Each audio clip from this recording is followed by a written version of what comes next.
Sveiki visi gimę po dvynio ženklų. Pažiūrėkime laikotarpį nuo balandžio 29 dienos iki gegužės 5, kas jūsų laukia.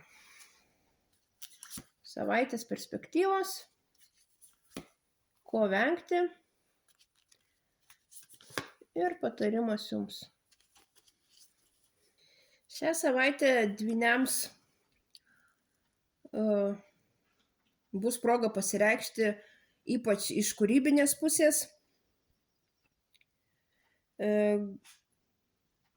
Gali būti, kad susipažinsite su tokiu jautriu, kūrybingu, norinčiu padėti žmogumi. Gali būti, kad turėsite kažkokių tai reikalų susijusių su jūsų artimais giminaičiais ar tėvu, ar seneliu. Gali būti, kad šią savaitę papulsite į situacijas, kurios iš jūsų pareikalaus sugebėjimo užjausti. Ko vengti? Venkite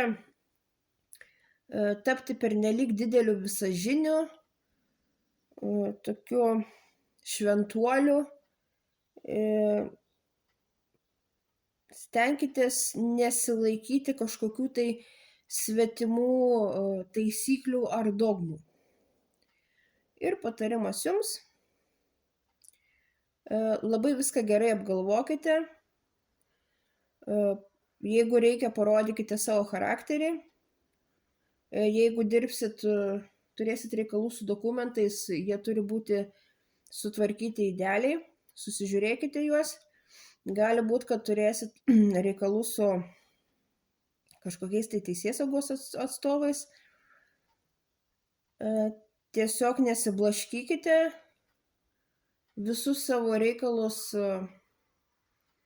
suplanuokite nuo iki, laiptelis po laiptelio,